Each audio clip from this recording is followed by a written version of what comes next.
On this episode, we have Dilip Tailor, and he's a Tai Chi instructor, and he's coming to speak about what he thinks the foundations of a sustainable and happy life are. He believes in his three principles, which are discipline, meditation, and grounding.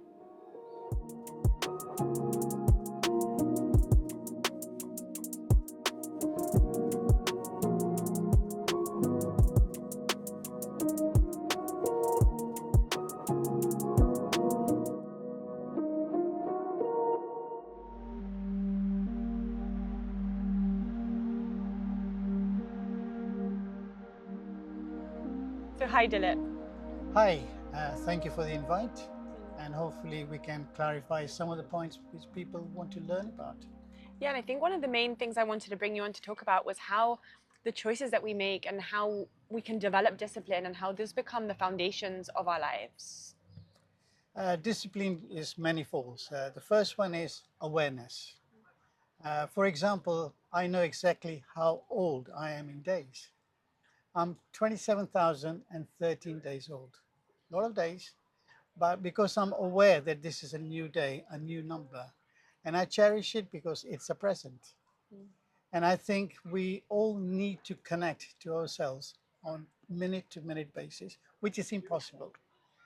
The digital influence, Netflix, television, social media, always distract us and our energy is drained.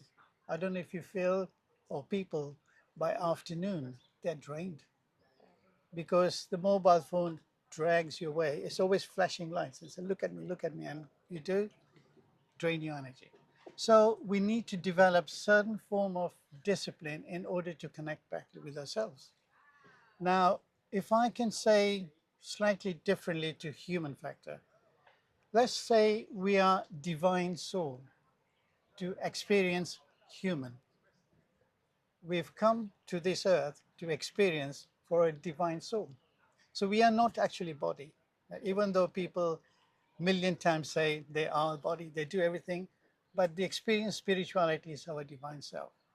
So at the end of the day, we need to connect to it all the time. And the way we do that is meditation, certain discipline on daily basis, and connecting with nature. Three important bits. That's what's helped me amazingly. And I think the first bit is we talk about meditation. Um, and often I hear people saying, I can't meditate. I can't sit still. But when I sit them down and I say, well, let's do a minute. And I want you to close your eyes. Doesn't matter where you put your hands. Just count 1 to 10. But don't just count it. Close your eyes and see the numbers. As you count, see the number. 2, 3, 4. And when you get to 10, have you noticed 10 of those counts, you were totally controlling your, your emotions, which was nothing because you are silencing that busy mind we have, hectic mind we have. And I think at the end of the day, that will eat us up because it is always busy, draining our natural energy. And we don't have time to relax. Even when we are relaxing, because we are not used to it, what happens? The mind's churning away. And you don't even relax well because we do not know how to relax. I think there are many moments in the day that a lot of us are very in the mind, very mind space heavy. And you're right, there is so many distractions. There's so many things that are draining our energy, that are absorbing our life force, our attention span, our awareness. And a lot of that is intentional. I think we're at a war for people's attention, and everything's so fast and so rapid. And the culture that we live in is very much drawn towards that. And we lose that connection to self, like you said. And you notice, like, where can I even feel my body? Can I even notice my body in this moment? And a lot of times it's no, when we're so busy in the mind. Okay. What you just said, hundreds and millions of people are not aware of it. They're driven by what I call the flow of the hectic energy, and it's everywhere. Television, people, workplaces, and everything. They draw you away from you. In other words, re-educate you to be grounded not to spirituality, but grounded to what's happening in the course of the day. We think about work more than we think about friends. We think about partners, but there's minute time we give to our partners, and then we wonder why we're struggling with the relationship because we don't invest. Most of all, we don't invest time in ourselves. We are we are on our worst enemies because We criticize ourselves more than other people criticize. And I think at the end of the day, if you're not helping yourself, whatever other people say, sing praises, you're not going to believe it because you say, oh, no, I'm not good. And your subconscious picks that up and says, I'm not good. So we always think at the end of the day how we can change that attitude. And all second bit I'm coming to is grounding with earth. I go to, because the weather's changed, go to Sandy Bay. I actually walk from the town to Sandy Bay. It takes about half an hour, three-quarters of an hour. Go to get there about 20 minutes before the sun comes out. Do my meditation, and you find the little birds, the seagulls, and everyone's around you, and you're aware of them, and and it's beautiful because they don't expect anything from you, but they give you their energy, which is free. You can see them going in the sea, swimming, cleaning them up, total attention to themselves. And then when you're meditating, you find the waters coming in, that frequency is beautiful. And then you see the sunrise. As soon as the first sunlight hits your eye, and you should stare at it for at least 5 minutes because it's good for your eyes. So that energy, the frequency is helping your eyes, and all of a sudden you're in a different mode for a few minutes, and all of a sudden the light comes up and then it blends in. But those moments are precious. People can't get up early this morning in the mornings. But if they can make an effort, that day will go perfectly. And of course, every day they do that. So this is the discipline. We have to connect with ourselves, and the way we do it through nature. Go for walks. I walk around here quite often in the mornings. But I'm not walking at the moment because it seems like they're doing some works and things. But when it's done, I walk barefooted on grass. And I do meditation. My meditations are anything from 5 minutes to 2 hours, depending how my body's relaxed. But time is not of an essence, it's the intensity of what you want to do with that time you got for yourself before you're distracted. And it gets quite emotional because that love you have for yourself and you experience that love unconditional, which you will not get from anywhere else. And the love you're getting is from spirituality. And from your devotion to self also. Absolutely.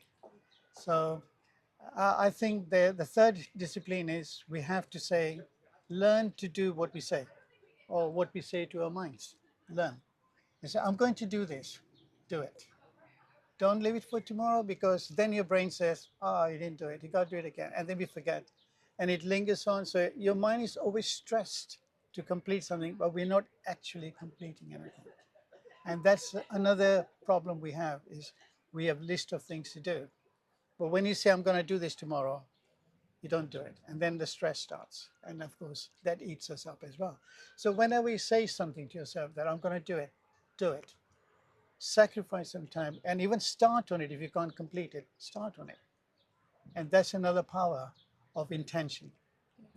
And I think really at the end of the day, is like you're saying, is like committing to one thing. I think it's like we're in an overwhelming world when we already are overstimulated and distracted.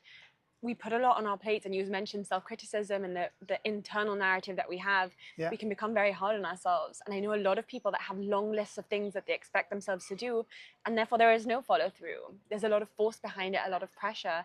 But when we can commit to one thing daily, and that can even be like you said, like a certain question, that 5 minutes that you have, what do I need today? What do I have the bandwidth to commit to today?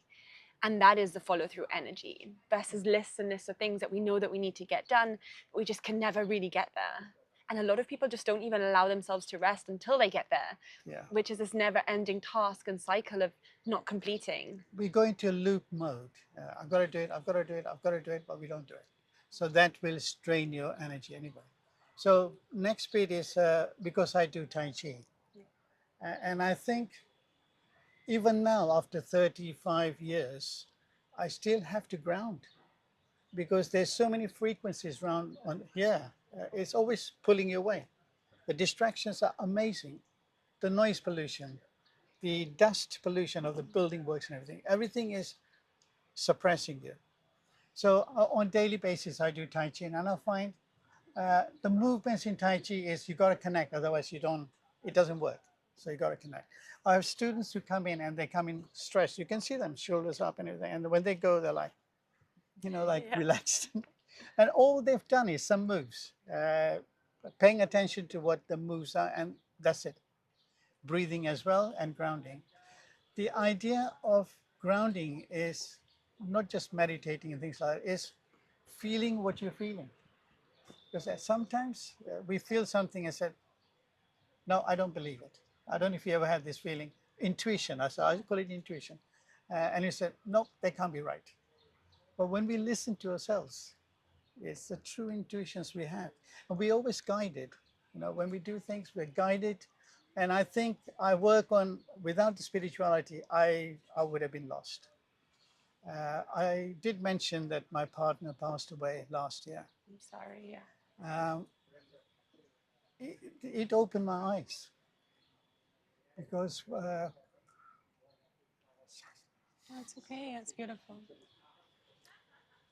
she taught me so much. She was my teacher.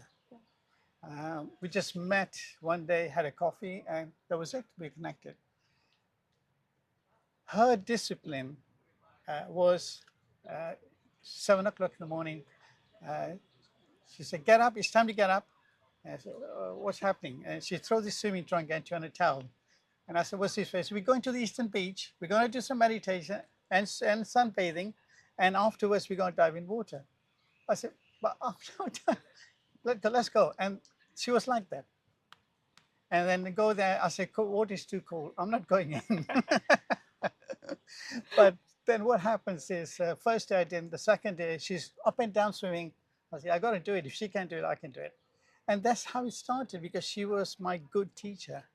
She taught me that sometimes intellectual words or flowery words are the way to impress people. No, you have to impress yourself by doing something very basic. Feeling the cold, I tell you what, I was impressed. Uh, so she passed away a year and a half ago, and I missed her. Yeah. And people say, "How do you cope with it?" I don't. I don't cope with it. But I know her physical self is not here, but she's gone home. It was time for her to go home. And I treat her physical self as being invisible because I feel her. She's invisible, she's around me. Uh, I can give her virtual hugs, and I'm sure she does that as well. I feel it sometimes. So my coping mechanism is emotional still. Every time I think of it, it's emotional. But then I say, such a good teacher, she was sent to me to teach me lessons. And I think, our ego sometimes we take on and say, no, all this lot. Even a child can teach us a lesson. A dog can teach a lesson just by looking at you. And I think Becky, she changed my life for better. I thought I was always good. Probably was my spiritual ego. But no, she grounded me. I think that's important. A little bit of humility. Well, sometimes it's such a power in humility. Yeah. Is that acceptance, no? Acceptance, whatever comes our way, it's like fantastic. And then we change how we perceive things. We don't judge, including ourselves. There's no judging. And the benefit of not judging is because you see people as they are and not what you think they are. We never assume.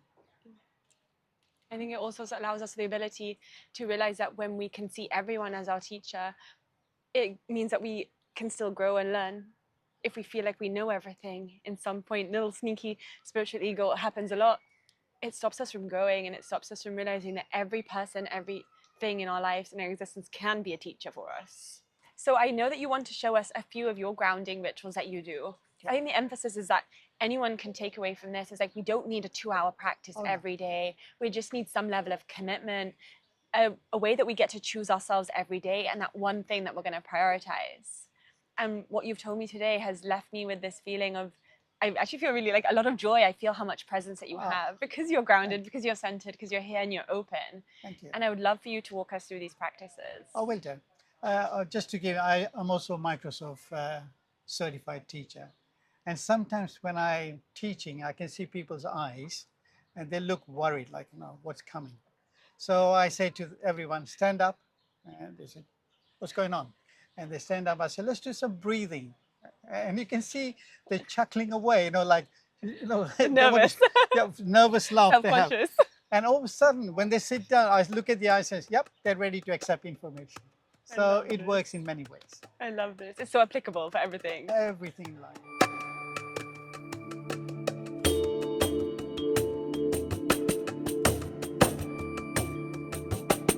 We need to sort of become aware of how we do things.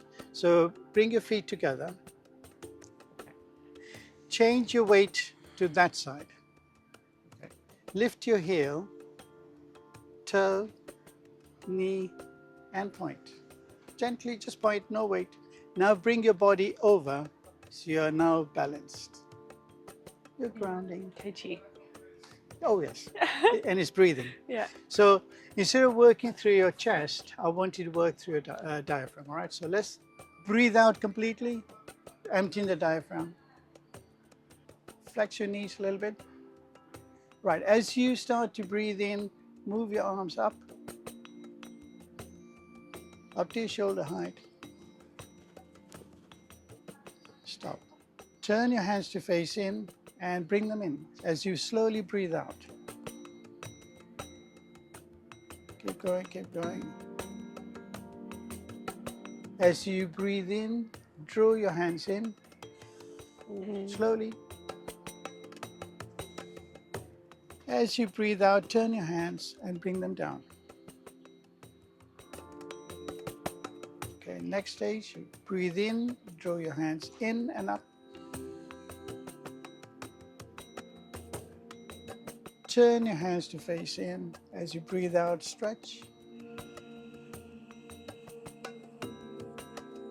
Open, breathe in. Turn your hands and breathe out. Hold your breath to count to 5. Don't breathe in or out. Hold. 1, 2, 3, 4, 5. Okay. The next one we're going to do is balancing the meridians between us, within body. Bring your hands forward. Connect, bring it in. Squeeze your diaphragm. Close your eyes for a few seconds. You might have 3 heartbeats, they call it. One is your head working away, your heart working away, and your intuition brain working away. So there'll be a heartbeat there. Move them out, your hands, bring them out, bring them out. Swap over. So we had one hand, so swap over. That's it. Bring it in. Squeeze, close your eyes, and bring them out. Open and finish. With a smile on your face. One more breathing. We're starting with shoulder wide stance. And as you slowly start to breathe in, imagine you're doing scooping with your hands. Up, tilt your body forward. Keep going, tilt, tilt, tilt, tilt, tilt. As you slowly breathe out, stretch your arms out. And then continue to go down. As you breathe in, move your arms up like this, all the way up in the back. Hold your breath. As you start to breathe out, straighten your body. We'll repeat, so breathe out again. Scoop. Tilt your body forward. As you slowly breathe out, move your hands out. And continue to go down, still breathing out. And then move your arms all the way back, all the way up.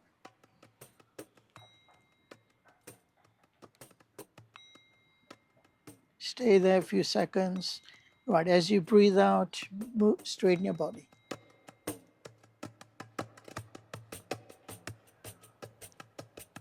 Close by bringing your hands up.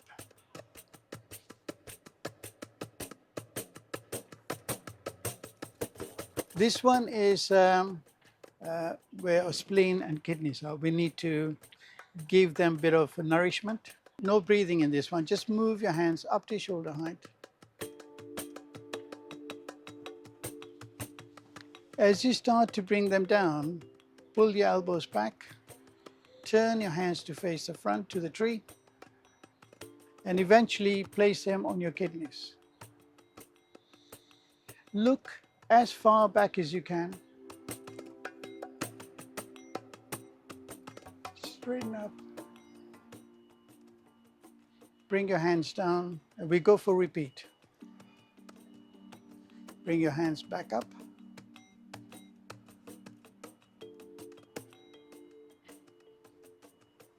As you start to bring them down, pull your elbows back, turn your hands on your kidneys, and look as far back as you can.